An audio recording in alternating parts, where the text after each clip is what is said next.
une vidéo que je ne pense pas faire souvent. Je vais faire un unboxing.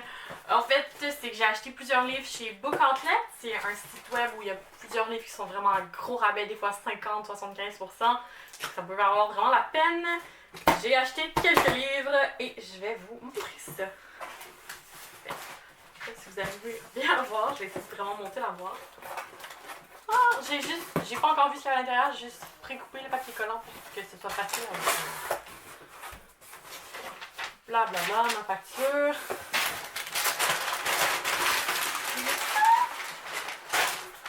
Ok, je suis vraiment contente. Fait, donc, le premier livre que j'ai acheté, c'est It's Not Summer Without You de Jenny Han. C'est le troisième tome en fait de la saga de Summer I Turned Pretty. J'ai pas les deux premiers, mais celui-là avait un gros spécial. J'ai adoré ce livre-là. C'est vraiment un livre qui m'a marqué quand j'étais au secondaire. Donc, il fallait que je me le prenne. Éventuellement, je vais m'acheter les deux premiers pour pouvoir avoir la série complète. Mais au moins, j'ai commencé quelque part. Ensuite, j'ai eu The Bermuda's Triangle de Maureen Johnson. Ça, c'est un livre dont j'avais beaucoup entendu parler sur BookTube. Vraiment, ça serait vraiment intéressant. Une grande amitié entre filles, qui est un thème que j'aime beaucoup. Je pense que vous avez remarqué dans mes dernières lectures. Il paraît que c'est très très bon.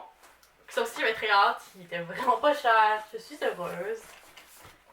Enfin, j'ai eu aussi Anna and the French Kiss, que j'ai déjà juste ici. C'est pas pour moi, c'est une amie qui le voulait. J'ai décidé de l'avoir. Donc, Catherine, j'ai ton livre, tu vas pouvoir venir me le chercher. Ensuite, en fait, c'est que j'ai commencé une nouvelle série. Les 3 livres qui suivent, je suis pas certaine dans quel ordre ils vont. Ok, c'est ça.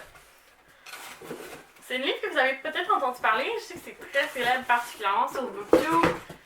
Donc, c'est The Lunar Chronicles. J'ai les 3 premiers tomes, donc Cinder, Scarlet et Cress, qui étaient tous en très bon spécial. Il y avait aussi d'autres tomes, je pense Fairest, mais ça, je suis pas certaine. Je pense que c'est comme une autre série basée sur l'univers. J'étais pas certaine, mais je l'ai pas pris, au cas où. Mais donc, c'est ça, j'ai les 3 premiers tomes de la série. Ça faisait un moment que j'avais envie de les acheter, puis quand j'ai vu les prix qu'il y avait, j'ai pas pu résister. J'ai décidé de toutes les prendre d'un coup.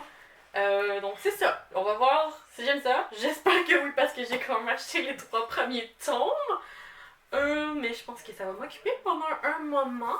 Ils sont vraiment beaux, j'aime vraiment les couvertures. Pour ceux qui ne connaîtraient pas ça, en fait, c'est des retelling. Donc on va re-raconter en fait les contes classiques. Comme le premier c'est Cendrillon, mais Cendrillon est un robot. Mi-robot, mi-humain. Comment on dit ça? Cyborg! C'est ça, Cendrillon est un cyborg. Ça a l'air quand même particulier. Scarlet, ça, je suppose que ça va être le petit chaperon rouge, une nouvelle version. Cress, qui est visiblement la princesse réponse. Je sais pas, je connais pas d'autres princesses qui ont de longs cheveux comme ça. En tout cas, il paraît que c'est vraiment bon. Je trouvais que ça avait l'air vraiment intéressant, surtout le côté science-fiction, d'histoire. Ça m'intéressait beaucoup, donc j'ai hâte de voir ça. Donc, vous voyez, tous ces livres-là, ça va vraiment pas coûter cher. Je pense que ça m'a coûté une trentaine de dollars avec les frais de transport et les taxes inclus. Je trouve ça vraiment génial. Toute une aubaine. C'est vraiment hâte. N'oubliez pas, si jamais vous avez lu un de ces livres-là, vous voulez en parler avec moi, vous pouvez me laisser un message dans les commentaires. C'est sûr que je vais vous répondre. Je veux savoir ce que vous en pensez. Est-ce que c'est bon? Est-ce que c'est pas bon? Est-ce que ça vaut le hype qu'il y a autour de ces livres-là? Dites-le moi. Je veux le savoir. Merci et à la prochaine!